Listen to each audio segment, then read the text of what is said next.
Good morning everyone. রোজের মতন আজকেও চলে এসেছি। আজকে সোমবার। সৌরভবাবু অফিসে চলে গেছে, হয়তো পৌঁছে গিয়ে কাজও শুরু করে দিয়েছে।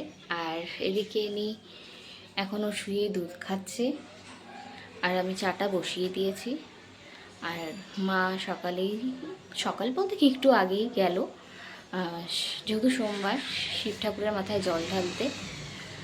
তো চলুন এবার যাই, চাটা কত দূর হলো। মেয়েকে দুধ দিয়ে চলে এসেছি চায়ের এখানে। চা হয়ে গেছে, আর আজকে সকালে করেছি র চা, ভালো করে আদা দিয়ে। চলো আবার দেখা হচ্ছে পরে, চাটা আগে খেয়ে নিই। চলে এসেছি রান্নাঘরের ব্রেকফাস্টের জন্য। সকালবেলা ভাবলাম কি খাবো, তো যাই হোক এখানে কিছু কিছু প্রিপারেশন আমি নিয়ে রেখেছি। এবার হেল্প করার জন্য বাবাকে ডাকবো, যে একটু হেল্প করে দেওয়ার জন্য। আর কি করছি সেটা দেখাচ্ছি, দাঁড়াও। এই যে স্যান্ডউইচ বানাবো বলে সব রেখে দিয়েছি। আর হেল্প করার জন্য এই যে এনাকে ডেকেছি আমি। এই যে ইনি হলেন মোস্ট ওয়ান্টেড আমার শ্বশুর, যাকে রান্নাঘরে দেখা যায় না। যার জন্য আমি এখন আলু সেদ্ধটা মাখতে দিয়েছি, কেন প্রচুর গরম ছিল, আমি আবার একটু গরম জিনিস মাখতে পারি না। যার জন্য ডেকে বাবাকে একটু আলু সেদ্ধটা মাখতে দিলাম। এটা স্মরণীয় দিন হয়ে থাকবে, আর সবাই দেখতে পাবে যে উনি কাজ করছে, আমার হেল্প করে দিচ্ছে, সব থেকে বড় কথা।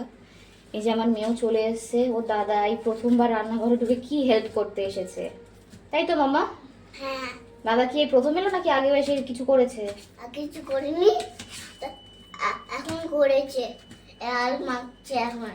তোমার চুলগুলো এরকম হয়ে রয়েছে কেন?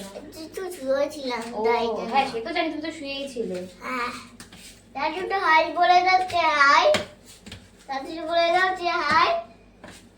সিদ্ধ আমার মাখা হয়ে গেছে, এখন ধনেপাতা কাঁচা লঙ্কা দিয়ে আমি সব রেডি করেই রেখেছি, শুধু উনি একটু মেখে দেবে আর কি। তাতেই কত কি সুন্দর বলছে। এই দেখুন, দেখতে পাচ্ছেন তো এখানে আমি পাউডার নেবো এসে, আর যাচ্ছে একটু করাচ্ছে, একটু ওপর ছোঁয়া দেওয়া হয়েছে। হ্যাঁ, এটা তো আমি বলতেই ভুলে গেছি যে পাউরুটির মধ্যে আমি কিছুটা জায়গায় এখানে মেয়োনিজ দিয়ে মাখিয়ে রেখেছি, আর এখানটা টমেটো সস দিয়ে। মানে অপূর্ব খেতে হবে। আপনাদের একটু দেখাবো রান্নাটা, রেসিপিটা কেমন হয়েছে তাহলে দেখতে পাবেন। রেসিপিটা তো উনিই করছেন, মহারানী এসে। সবটা দিয়ে দাও, সবটা দিয়ে দাও। সবটা একটু দিচ্ছি, কেন তো আমার একটু ঝাল খেতে ভালোবাসি। ও ঝাল খেতে খুব ভালোবাসে। আমার দাদা ভালোবাসে ঝাল খেতে, দিচ্ছে আমার বুঝিও। আমার বুনো ভালোবাসে ঝাল খেতে, বাবা পাপা আর আমিও একটু ভালোবাসি কিন্তু খেতে। আর এটা হলো একটা ভাজা মশলা, যেটা বাড়িতে মা রেডি করেই রাখে, যেটা আমাদের মেনলি ফুচকায় যে দেওয়া হয় যে মশলাটা, ওটাই একটু ছড়িয়ে দেবো, ধরিয়ে দেবো অল্প করে, তারপর দেখাবো কেমন হয়েছে। তারপর মানে আমাকে আর কিছু বলতে লাগবে না, আমার মেয়ে এবার দিয়ে সব বলে দেবে। দেখবেন তো তাকে মাখাতে ট্রাই করে, ওর জন্য রাখতে আমার দাদা ওরুনি আর কিছু মাখে না, এখন মাখতে না মাখছে, এত কথা বলে না। একদিনে পুরো বোধ হয়ে গেছে, আমার মনটা শর্ট পড়লো করছে। ট্রাই করে দাও, তো আছে হাই, দেখো তাকে খেয়ে। তো হাই করে দাও, যে হাই। হ্যাঁ হ্যাঁ, বলো তুমি গুড মর্নিং, বলো তুমি গুড মর্নিং। মর্নিং। তো দেখতে পাচ্ছেন আমরা এখন একটু রান্না বান্না কি কাজে লেগে গেছি। আমি তো এখন শুয়ে গেছিলাম, হ্যাঁ শুয়ে গিয়ে ফোনটা একটু ভালো দেখ, দাদাকে দেখেছে, আমি তো সামনেই চলে যাচ্ছি দাদার সাথে, তাই জন্য দেখি। এরপরে স্যান্ডউইচটা আমাদের শ্রিয়াংশী বানাবে। আমি এবার থেকে মধ্যে স্যান্ডউইচটা বানিয়ে দেবো, কিন্তু দেয়নি কি করে বানাতে হয়। খুব ভালো রান্না করতে পারে। সময় সব তো বলতে পারি, সময় সময় আপনাদের একটা জাম তোমাদের জন্য কি দেখেছি। এবার আমি এই আলু সেদ্ধটা তো বাবা মেখে দিয়ে গেছে, এটার মধ্যে এইভাবে করে আরেকটা পাউরুটি দিয়ে, তারপর একটু সামান্য তেল দিয়ে, বাকিও বাটার দিয়েও ভাজতে পারো, ভালো লাগবে যে যেরকম পারো। এই যে দেখলে মিউনিস মাখানো যে পাউরুটিটা, সেটা আমি এর উপর দিয়ে এরকম করে করব। আর বাবা তো এটা তো শুধু বাবার জন্য একটা টমেটো নিয়েছি, যে একটা করে টমেটো বাবাকে দিয়ে দেবো। স্লাইস করে এর মধ্যে দিয়ে দিচ্ছি। এবার আমি আস্তে আস্তে সব কটা রেডি করি, কেন সময় লাগবে করতে। ঠিক আছে, চলো দেখা হচ্ছে পুরো রেডি করার পরে। এই যে সব কটার ভিতরে আলু পুর দিয়ে রেডি করা হয়ে গেছে, এবার শুধু ভাজবো। আর বাবার একটু তাড়া আছে, যেহেতু বেরোবে দোকানে, তাড়াতাড়ি করে একটু ভেজে নিই। আর বাবাটার মধ্যে বললাম যে টমেটো দেবো, এই জন্য বাবারটাই আগে এখানে করে নিচ্ছি। কি হচ্ছে এগুলো? না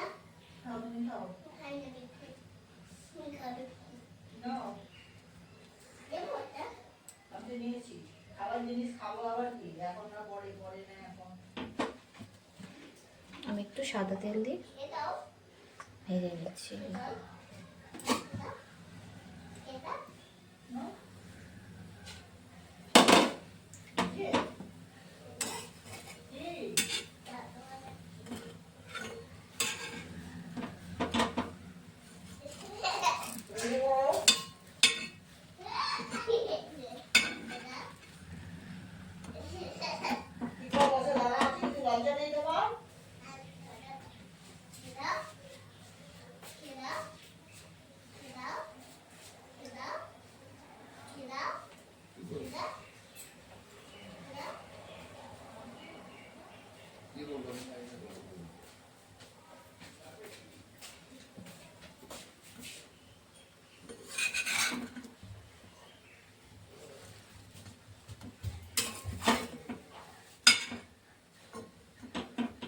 এই যে দুদিক ভালো করে বেশ ভালোই ভাজা হয়ে যাচ্ছে। আর বাবাও চলে এসছে, আবার চলে এসছে মেয়েও।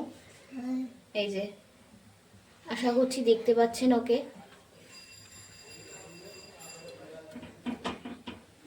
মা হুম, এটা কি দিয়ে তো? ওর মধ্যে মেয়োনিজ আছে, টমেটো কেচাপ আছে। কোথায়? একটু ভালো করে, বাবা যেহেতু একটু কড়া কড়া ভাজা পছন্দ করে, একটু কড়া করে ভেজে দিচ্ছি।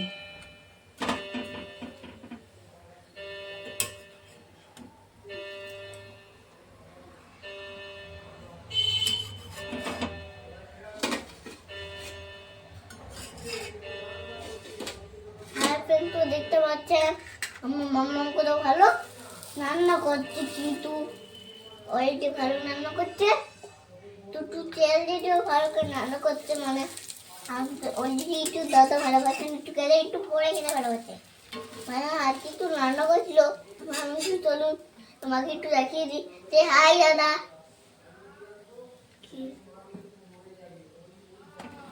এই যে পাকা বুড়িটার বক বক শেষ হয় না, মানে আমি কি কথা বলি আমাকে 4 গুণ বেশি কথা বলে। হাই করে দাও। আমার নাতনি এত সুন্দর কথা বলতে পারে, বা হাই এই স্যান্ডউইচ দেখে খুব আগ্রহের সাথে মানে বাবাও আজকে অবাক যে মেয়ে এত ভালো কথা বলতে শিখে গেছে।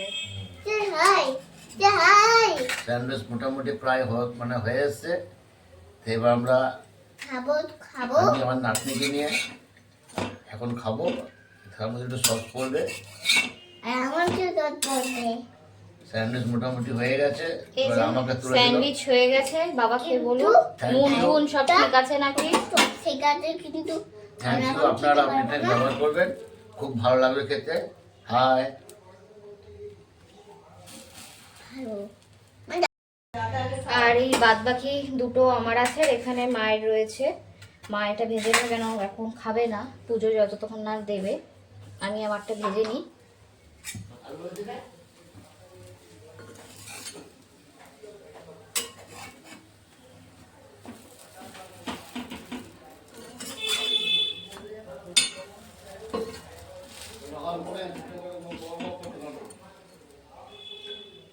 এবার আমিও নিয়ে নেব। ব্রেকফাস্ট খাওয়া হয়ে গেছে, এবার আমি আর মেয়ে যাব এক দিদির বাড়িতে। মেয়েকেও রেডি করে ফেলেছি, চলো দেখাই। এখন যাচ্ছি বিমুনের বাড়িতে, কেউ আজকে তোমার চলে আসবে, আমি অন্য একটু হাঁটতে যাচ্ছি, চলে আসবো, কিন্তু একটা বলা হয়নি এতক্ষণ। ঠিক আছে, পিমনির বাড়িতে গিয়ে আবার দেখা হচ্ছে আমাদের। হ্যাঁ, হ্যাঁ, টাটা করে দাও ততক্ষণ। বাই। দিদির ফ্ল্যাটে নিচে রয়েছি, এবার সিঁড়ি দিয়ে উঠতে হবে। একটু অন্ধকার। এই যে ইনিও যাচ্ছে না পিমনির বাড়িতে।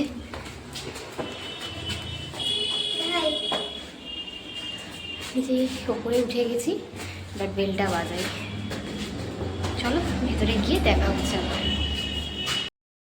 চলে এসেছি দিদির বাড়িতে। এই যে একে যে দেখছেন, ইনি হলো আমার সম্পর্কের নাতি, আমি ওনার দিদা। ঠিক আছে, যে চলে এসেছি দিদির বাড়িতে। এই যে খেলছে মাসিতে আর বোনপোতে। এই দেখুন বল দিয়ে শট দিচ্ছে। চলুন ওদেরকে দেখি, পরে দেখা হচ্ছে আবার। দিদির বাড়ির থেকে বাড়িতে অনেকক্ষণ আগেই চলে এসেছিলাম। এসে খাওয়া দাওয়া করেছি, মেয়েকেও খাইয়ে দিয়েছি। ওরা আসতে দিতে চাইছিল না, ওরা বলছিল দুপুরবেলাটা খেয়ে দিয়ে তারপরে বাড়ি যাস। তো যাই হোক চলে এসেছি। তো আবার রেডি হয়ে গেছি বেরোবো বলে। কারণটা হলো আমাদের বিয়া মাসির শরীরটা খুব খারাপ, তাকে একটু তার বাড়িতে দেখতে যাব। ঠিক আছে, গিয়ে দেখা হচ্ছে আবার ওখানে।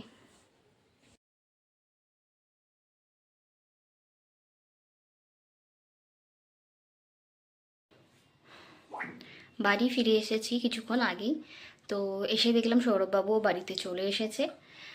তো মাসির বাড়ি থেকে আর ভিডিওটা কন্টিনিউ করিনি, কারণটা হলো মাসির শরীরটা খুবই অসুস্থ, নিজেরাই মানে ওনাকে দেখে নিজেদের খারাপ লাগছে।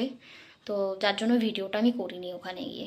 হয়তো মামি একটু কফি করে দিয়েছিল, সেটার পর্যন্তই ভিডিওটা করেছি। এছাড়া মাসিকে দেখাইনি বা ওখানে কাউকেই আমি দেখাইনি, কারণ যা বললাম নিজের দেখতে ভালো লাগছে না, এতটাই শরীরটা ওনার খারাপ হয়ে গেছে। তো আপনারা সবাই একটু প্রে করবেন মাসি তাড়াতাড়ি সুস্থ হয়ে উঠুক। আর তো কিছু বলার নেই। আর এখন চলে এসেছি যখন বাড়িতে ডিনারের জন্য আবার যেতে লাগবে। তো আজকের ভিডিওটা আমি এখানেই এন্ড করছি। তো সবাই ভালো থাকবেন, সুস্থ থাকবেন, আর অবশ্যই লাইক কমেন্ট শেয়ার করতে ভুলবেন না। আর আপনাদের সাপোর্টটা খুবই প্রয়োজন, যার জন্য সাবস্ক্রাইব তো অবশ্যই করবেন। তো গুড নাইট, সবাই ভালো।